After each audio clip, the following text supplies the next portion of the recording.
우리가 믿는 하나님은 늘 우리와 함께 하시면서 우리의 삶을 주목하십니다. 날마다 함께 하시면서 우리의 매일매일의 삶을 주목하시는 하나님은 우리가 선을 행할 때 그 선을 행하는 삶도 주목하십니다.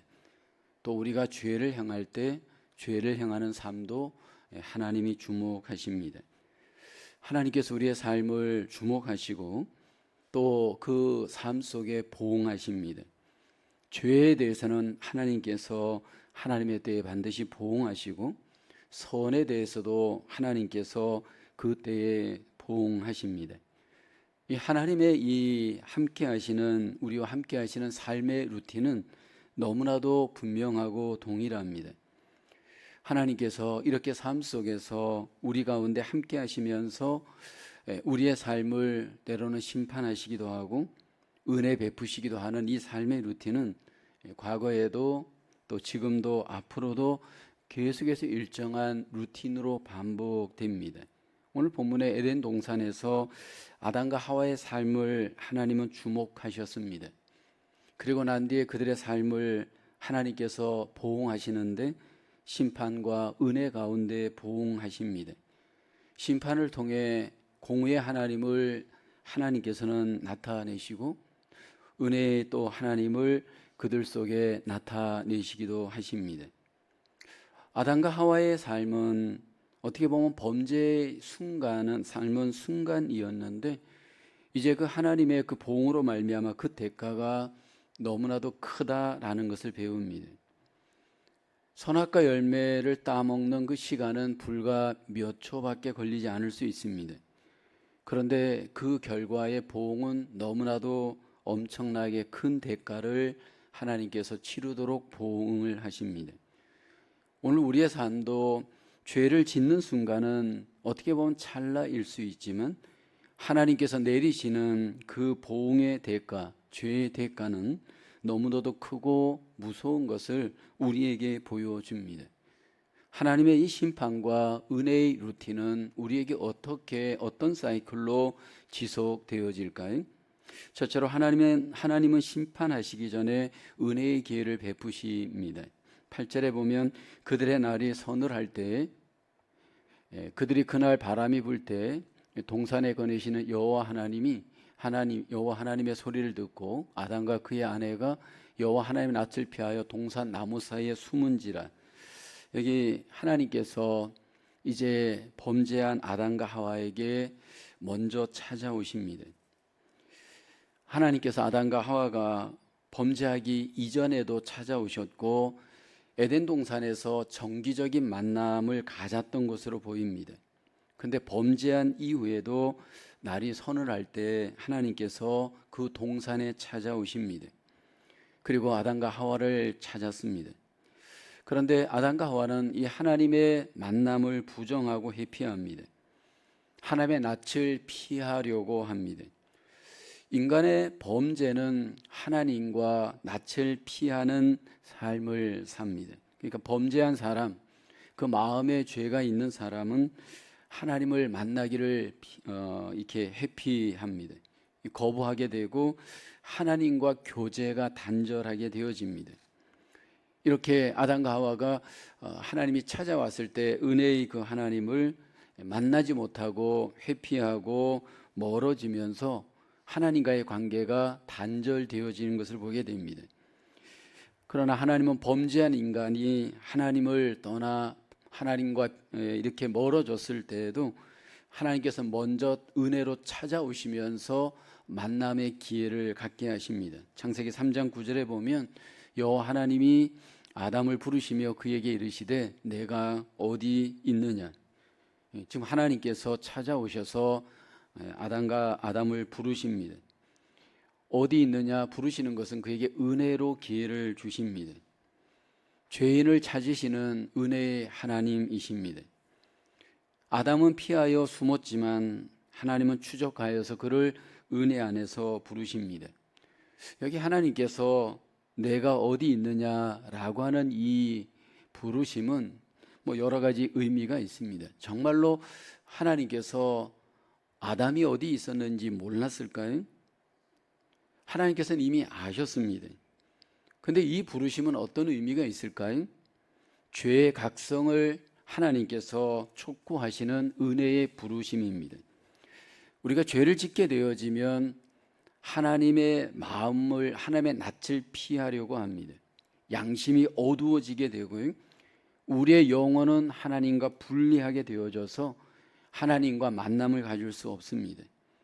하나님께서는 이런 아담에게 내가 어디 있느냐 부르십니다. 마땅히 하나님을 만나야 될 자리에 있어야 될 아담이었지만 죄를 지으면서 두려움의 자리에 있었고 수치심의 자리에 있었습니다. 하나님은 너의 현 주소를 돌아보기를 원하십니다. 이것은 오늘 우리도 마찬가지입니다.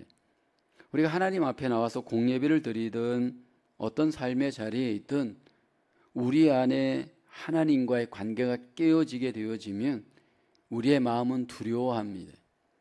그리고 우리의 마음속에는 수치심이 가득하게 되어집니다. 그리고 우리의 마음속에는 어둠이 가득하게 되어져 불안하게 되어집니다. 근데 하나님께서는 이렇게 불안하고 두렵고 수치심에 가득해 있는 이 아담을 향해서 하나님은 찾아오셔서 만나기를 기대하십니다.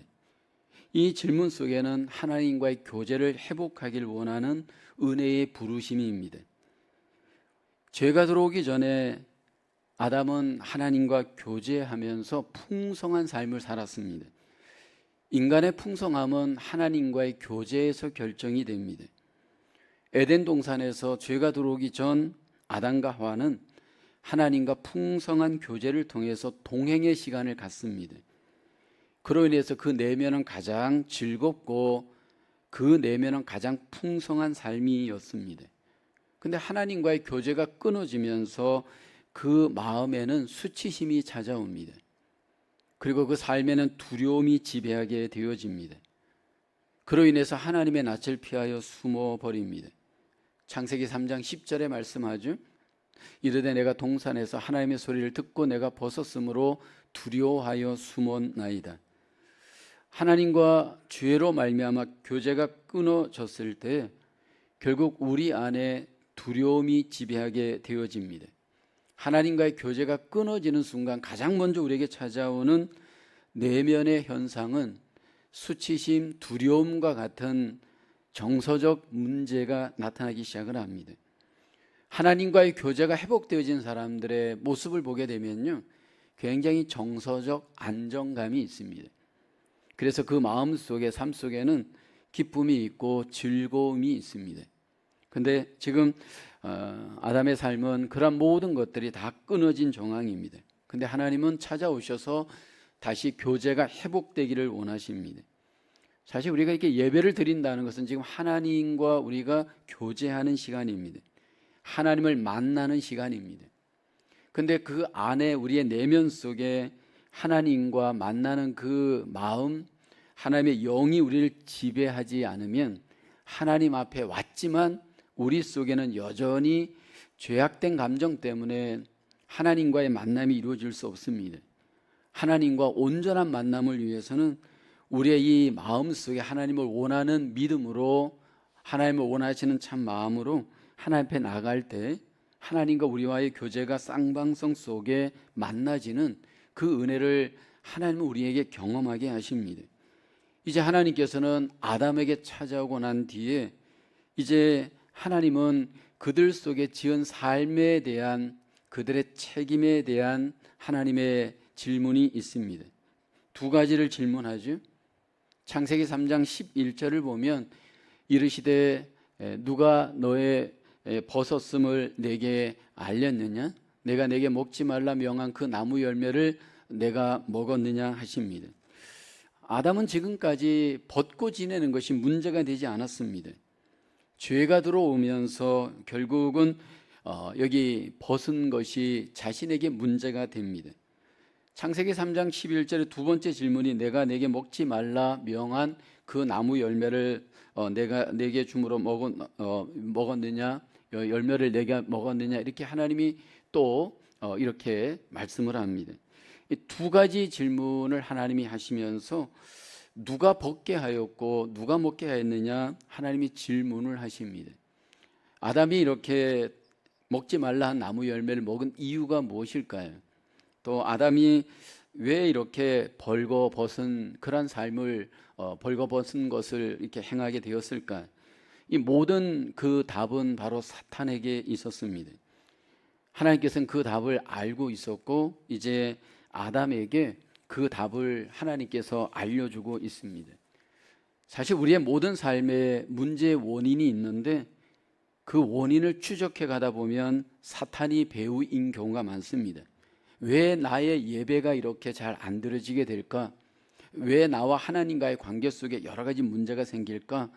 성경은 우리에게 그 원인이 사탄에게 있음을 그렇게 말씀을 하죠. 에베소서 6장 12절에 보면 우리의 씨름은 혈과 육을 상대하는 것이 아니요 통치자들과 권세들과 이 어둠의 세상 주관자들과 하늘에 있는 악의 영들을 상대함이라. 고린도서 10장 4절을 보게 되면 우리의 싸우는 무기는 육신에 속한 것이 아니요 오직 어떤 견고한 진도 무너뜨리는 하나님의 능력이라 모든 이론을 무너뜨리며 라고 합니다. 그러니까 사탄이 아담을 유혹하고 하와를 유혹하여서 범죄하게 하였습니다. 근데 그 사단의 공격은 오늘 우리에게도 계속 되어집니다. 그리고 많은 경우에 여기에 우리가 미혹을 당하고 쏟게 되는 경우가 많습니다. 하나님을 거역하게 만들고 하나님을 불순종하게 만듭니다. 하나님은 은혜로 이 아담을 초대하면서 죄의 회개를 하나님께서 원하시지만 아담은 하나님 앞에 죄를 인정하지 않고 회개하지 않습니다. 12절을 보면 아담이 이르되 하나님이 주셔서 나와 함께 있게 하신 여자 그가 그 나무 열매를 내게 주므로 내가 먹었나이다. 여기 아담이 하나님 앞에 자신의 그 죄에 대해서 잘못에 대해서 인정하지 않습니다. 핑계를 대고 있는 아담의 모습, 변명하고 있는 아담의 모습, 책임을 전가하고 있는 아담의 모습입니다. 그런데 이 모습이 바로 오늘 나의 모습일 수 있습니다. 인간은 죄를 짓고 난 뒤에 그 죄를 회개하기보다는 변명하고 핑계를 대는 것에 너무나도 익숙한 DNA가 있습니다. 나의 책임이 아니다, 나의 잘못이 아니다, 나의 문제가 아니다, 나에겐 잘못이 없다. 이것이 지금 아담이 하나님 앞에 하는 행동입니다. 그러면서 선악과를 먹은 이유가 하나님이 주셔서 나와 함께 있게 하신 여자 그가 나무 실과를 열매를 주므로 내가 먹었습니다. 아담은 자기의 죄를 하와에게 전가를 합니다. 심지어 아담은 책임을 하나님께 돌리기도 합니다. 창세기 3장 12절을 보게 되면 아담이 이르되 하나님이 주셔서 나와 함께 있게 하신 여자 그가 나무 열매를 내게 주므로 내가 먹었나이다. 선악과를 다 먹은 책임을 하나님께서 만들어서 나에게 주신 그 여자인데 하나님이 만드신 그 여자가 나에게 이 열매를 따먹게 했다라는 겁니다. 사실 이 모습을 가만히 들여다보면요, 우리 인간은 분명히 영적인 존재이기 때문에 지혜가 있음을 보게 됩니다. 핑계를 대고 변명을 하고 책임 전가를 하는 것은 그만큼 머리가 있기 때문입니다. 근데 벌써 죄성이 들어와서 우리를 지배할 때 우리의 이 모든 지혜들이 오용되어지는 것을 보게 되잖아요. 자기의 죄를 합리화하는 쪽으로, 핑계를 대는 쪽으로, 책임을 전가하는 쪽으로 이 모든 우리의 하나님이 주신 지혜가 오용되어지잖아요. 여러분, 우리가 은혜를 받고 믿음의 사람들을 보게 되면요, 자신의 잘못에 대해서 철저히 회개하고 인정할 줄 압니다. 근데 믿음이 없는 사람들, 은혜가 없는 사람의 증거가 뭐냐 하면 자기의 죄와 잘못에 대해서 인정을 잘 안 합니다. 끝까지 아담의 죄성을 갖고 핑계를 대고 전가를 하고 탓을 합니다. 그래서 교회 안에서 저는 이분이 은혜를 받은 사람인가 아닌가, 믿음이 있는 사람인가 아닌가를 나름대로 평가하는 기준 중에 하나가 죄를 짓고 난 뒤에 그 사람이 어떻게 죄를 처리하는가를 보면 어느 정도 그 모습을 알 수가 있습니다. 저도 여러분도 알게 모르게 우리 속에는 아담에게서 물려받은 못된 죄성이 있습니다. 그런데 은혜가 임하게 되면 죄를 죄로 알게 되고 책임에 대해서 자신의 잘못에 대해서 인정할 줄 압니다. 우리가 인생을 살아가면서 여기 아담이 죄를 지은 상황을 들여다보면 사실 아담은 이미 선택의 권리도 있고 자유의 권리도 있고 모든 능력을 갖춘 그런 능력의 존재입니다. 그런데 이것을 자꾸 남에게 떠넘긴다라는 것은, 남의 탓으로 여긴다라고 하는 것은 그만큼 하나님이 주신 책임, 그 하나님이 주신 그 모든 능력을 오용하고 있는 겁니다. 죄는 우리에게 있어서 전가하고 핑계하고 책임을 전가하게 만듭니다. 하나님은 오늘 우리에게 원하는 삶은 무엇일까요? 우리가 죄성을 갖고 있어서 범죄할 수가 있습니다. 하나님께서는 우리에게 범죄할 때 우리를 범죄한 대로 먼저 심판하시는 하나님은 아닙니다. 여기 아담이 범죄하였을 때 회개의 기회를 먼저 주시기 위해 찾아오신 하나님이십니다. 근데 아담은 그 죄를 인정하지 않고 회개하지 않습니다. 오늘 우리가 우리의 삶 속에 죄성을 갖고 범죄할 때 나의 죄를 솔직히 직면하고 하나님 앞에, 하나님은 우리가 회개하기를 기뻐하십니다. 핑계를 찾기 이전에, 전가하기 이전에, 남에게 책임을 돌리기 이전에 내가 먼저 그 죄에 대한 책임을 지고 회개할 때 하나님의 은혜를 우리가 경험하게 될 줄로 믿습니다. 두 번째로, 하나님의 심판은 각 사람의 행위대로 보응하십니다. 하나님께서는 먼저 뱀을 심판하시죠. 창세기 3장 14절을 보게 되면 여호와 하나님이 뱀에게 이르시되 내가 이렇게 하였으니 내가 모든 가축과 들의 모든 짐승보다 더욱 저주를 받아 배로 다니고 살아 있는 동안 흙을 먹을지니라. 뱀에게 두 가지의 저주를 하나님이 심판합니다. 먼저 배로 다니게끔 하나님이 저주를 내립니다. 짐승 중에서 배로 다니는 것은 뱀밖에 없다라고 합니다.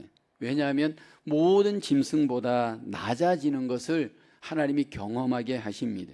그리고 종신토록 흙을 먹게 하십니다. 우리 인간이 흙으로 이제 몸을 하나님이 지었는데, 뱀이 흙을 먹는다는 것은 결국 인간을 물고 공격할 수 있다라는 것을 의미합니다. 결국 뱀과 인간이 서로 원수지간이 되게 하십니다. 그러면서 창세기 3장 15절에 뱀에게 이런 저주, 사단에게 이런 저주를 내리죠. 내가 너로 여자와 원수가 되게 하고 내 후손도 여자의 후손과 원수가 되게 하리니 여자의 후손은 내 머리를 상하게 할 것이요 너는 그의 발꿈치를 상하게 할 것이니라 하시고, 여기 인간과 사단과의 관계가 원수지간이 될 것이라 말씀을 합니다. 여자의 후손을 통해서 내 머리를 상하게 할 것이다 말씀을 합니다. 이 여자의 후손이 바로 예수 그리스도를 의미하고 그 머리를 상하게 한다라는 것은 결국 십자가의 승리를 의미합니다. 사탄은 예수 그리스도로 말미암아 그 머리 권세가 상하고 그로 인해서 이 땅에 예수 그리스도로 말미암은 하나님의 나라가 결국 사단의 나라를 이길 것을 이미 창세기에서 하나님은 계획하십니다. 그리고 난 다음에 하나님은 여자에게 심판을 내립니다. 창세기 3장 16절에 또 여자에게 이르시되 내가 내게 임신하는 고통을 크게 더하리니 내가 수고하고 자식을 낳을 것이며 너는 남편을 원하고 남편은 너를 다스릴 것이니라 하시고, 뱀을 심판하고 난 뒤에 여자에게 하나님이 이제 고통의 벌을 내리십니다. 뱀은 하나님께서 저주의 심판을 하셨지만 인간하고 뱀하고 좀 차이가 있는 것이, 인간은 그냥 고통이 더해지는 하나님의 심판을 행합니다. 먼저 여자에게는 임신하는 고통을 하나님이 크게 더하는 심판을 합니다. 여기 임신하는 고통을 크게 더한다라고 하는 이 의미는 죄가 들어옴으로 인해서 결국 여자들에게 있어서 생명을 임신하는 기쁨이 아닌 고통으로 하나님께서는 하나님의 저주를 경험하게 합니다. 그래서 여자들은 어떻게 보면 인생에 있어서 가장 큰 고통이 아기를 잉태하고 해산하는 고통일 수 있고요, 또 아이를 양육하는 고통도 물론 남자들도 경험하지만 경험을 합니다. 목회를 하다 보면 많은 이제 우리 성도님들, 여자 성도님들 중에 임신의 어떤 그 과정, 해산의 과정을 제가 지켜보게 됩니다. 사실 임신하고 해산하는 그 과정의 고통이 굉장히 힘듭니다. 임신하는 가운데서도 힘들지만 출산하는 가운데도 많은 위험이 있습니다. 임신 중독에 걸려서 고생하는 분도 저는 보았고요. 또 출산하다가 하혈을 심하게 해서 목숨을 잃을 뻔한 사람도 보았고요. 심지어는 아기를 낳다가 죽는 사람도 저는 목회 현장에서 보았습니다.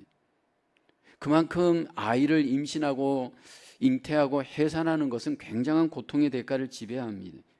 그뿐만 아니라 아이를 키울 때 사실 키우는 기쁨도 있지만 키우는 고통이 굉장하잖아요. 그 아이가 숫자만큼 키울 때 보면 그 고통이 이만저만이 아닙니다. 사실 그런데 이런 아이의 고통을 경험하면서 양육의 고통, 임신과 어떤 그 해산의 고통을 경험하면서 많은 경우에 우리 여자분들은 자기 자신들을 단련하는 경우를 보게 됩니다. 하나님께서는 우리에게 생육과 번성의 복을 주셨습니다. 창세기 1장 28절에 보면 생육하고 번성하여 땅에 충만하라, 모든 생물을 다스리라, 생명의 복을 우리에게 분명히 주셨습니다. 특별히 우리 인간에게 번식의 은혜, 번식의 복을 우리에게 주셨습니다. 사실 그때 하나님이 주신 그 복 속에 이렇게 어떤 고통들이 그때는 분명히 없었을 것이라고 여겨집니다. 근데 죄가 들어오면서 이제 그 생명 속에 누리는 기쁨과 어떤 그 즐거움보다는 이 고통을 크게 경험하는 그 하나님의 저주가 인간 여자에게 내려졌습니다. 그 다음에 여자의 고통은 남자의 다스림을 받는 겁니다. 남자의 갈빗대로 지음을 받은 여자는 사랑받는 존재였습니다. 내 뼈 중에 뼈요 살 중에 살이라 라고 아담이 이야기한 것은 이것은 사랑스러운 존재다라는 겁니다. 그러니까 여자는 남자에게서 사랑을 받는 존재로 죄가 없을 때는 그렇게 인생 속에 기쁨이 있었습니다. 근데 죄를 짓고 난 뒤에는 반전되죠. 창세기 16장 16절 하반절에 보면 너는 남편을 원하고 남편은 너를 다스릴 것이니라 말씀을 합니다. 여기 너는 남편을 원한다라는 이 의미가 개역 옛날 성경을 보면 사모하고라고 번역이 되어져 있습니다. 그러니까 사실은 남자가 여자를 사랑하게끔 하나님은 그렇게 지었는데 이 죄가 들어오면서 여자들의 경우에 사랑을 더 원하는 존재로 살아가는 그러한 결과가 여기 있게 됩니다. 우리가 지금 기독교 안에서 그리스도 안에서 많은 경우에 여자분들이 사랑받는 존재로 삶을 사는 것이 회복이 되었습니다. 그런데 기독교가 아닌 나라들을 잘 한번 보십시오. 불교라든지 이슬람교, 미신이 지배하는 나라일수록 아마 여자들의 인권이 여러분 굉장히 비참하잖아요. 뭐 이슬람교 같은 경우에는 뭐 한 남자가 여러 여자를 거느리면서 그 여러 여자들이 사랑을 원할 수밖에 없습니다. 어떤 경우에는 여자들이 인권이 보장되지 않는 짐승 같은 삶을 사는 경우가 지금도 많이 있잖아요. 이것이 우연히 이렇게 된 것이 아니고 죄로 인한 결과임임을 성경은 말씀을 합니다. 물론 이것이 예수 그리스도로 말미암아 그 고통이 결국 죄가 용서되어지면서 고통이 해결되어지고 그로 인해서 기쁨이 회복되어지는 것 우리는 경험할 수 있습니다. 남자들에게도 하나님은 저주의 고통을 내리죠. 창세기 3장 17절을 보십시오. 아담에게 이르시되 내가 내 아내의 말을 듣고 내가 내게 먹지 말라 한 나무의 열매를 먹었은즉 땅은 너로 말미암아 저주를 받고 너는 내 평생에 수고하여야 그 소산을 먹으리라. 여자와 다른 고통을 남자들은 겪습니다. 죄의 고통이 결국 여기 보니까 오게 되는 이유 두 가지가 있었는데 여자의 말을 들었기 때문이고 하나님의 말씀을 거역했기 때문이다 말씀을 합니다. 아담의 가장 큰 문제는 분별력이 없었습니다. 인생을 살아가면서 남자들에게 있어서 무엇보다도 필요한 것이 있다면 분별력입니다. 근데 여러분 분별력이 없는 남자들의 문제 왜일까요? 이 분별력이 없는 남자들의 경우에 결국은 아담과 같이 우상을 쫓게 되고 헛된 말을 들으면서 결국 미련한 선택을 할 수가 있습니다. 결국 하나님의 말씀이 그 안에서 믿음으로 마음을 지배하지 못하는 남자의 경우 결국 분별력을 잃어버립니다.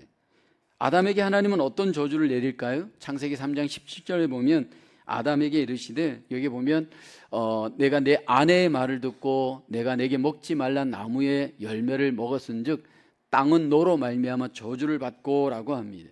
1차적으로 땅이 저주를 받습니다. 원래 땅은 풍성하고 열매를 많이 맺는 땅이었습니다. 근데 이제는 가시덤불과 엉겅퀴를 내는 땅으로 저주를 받습니다. 그로 인해서 아담은 수고해야만 땅에서 열매를 먹도록 하나님께서 이렇게 징계, 저주를 내리십니다. 결국 원래 일이라고 하는 것이 에덴 동산에서는 굉장히 즐거움의 일이었습니다. 근데 이것이 이제는 노동이 되어지고 고통의 대가를 지불하는 일이 되었습니다. 우리 인간에게 있어서 일은 원래는 복이었습니다. 에덴 동산을 맡길 때 그 일은 사실은 굉장히 즐거움의 일이었습니다. 그 가운데 기쁨도 있었고 열매의 어떤 그런 기쁨도 있었고 수고의 기쁨이 있었습니다. 그런데 결국 이것이 죄가 들어오면서 이제는 이것이 고통의 대가를 지불하는 노동이 되고 말았습니다. 사실 우리가 예수 그리스도를 믿고 하나님의 자녀가 되고 난 뒤에 일을 하면서 일에 대한 우리의 태도도 전환이 됩니다.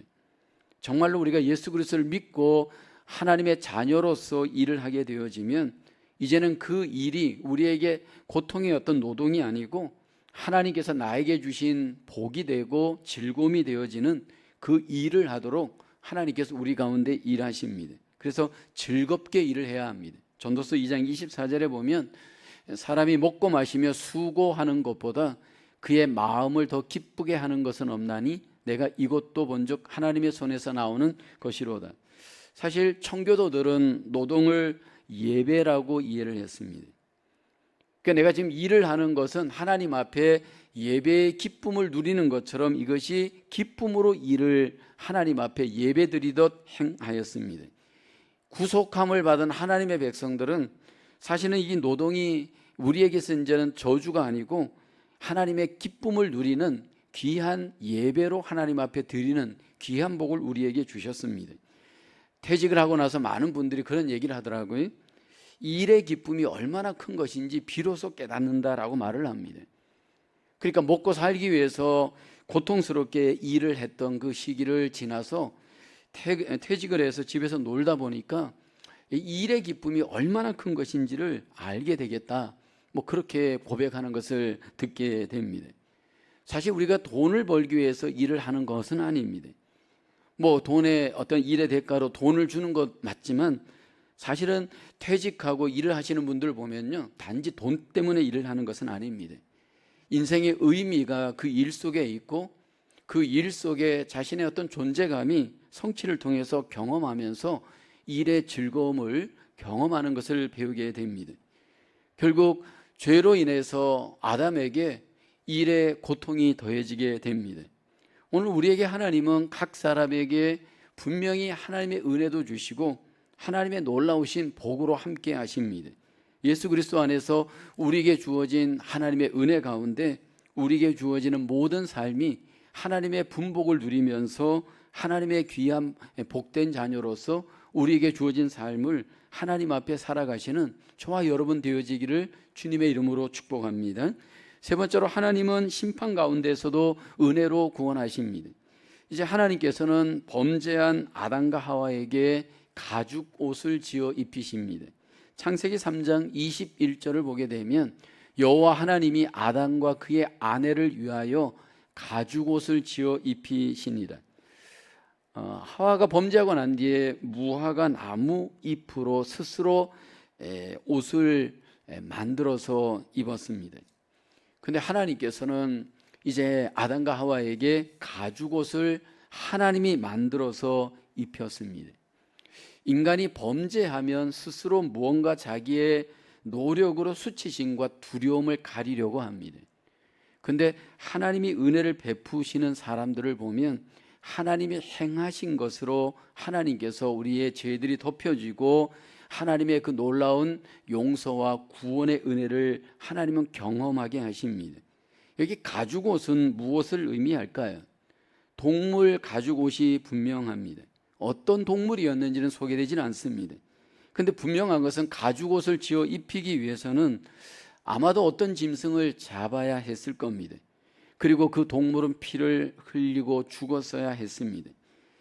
이것은 결국 아담과 하와의 죄에 대한 대가를 그 짐승의 피로 지불하게 하시고, 그리고 난 뒤에 하나님은 은혜로 그 가죽옷으로 아담의 수치심과 두려움을 덮어주십니다.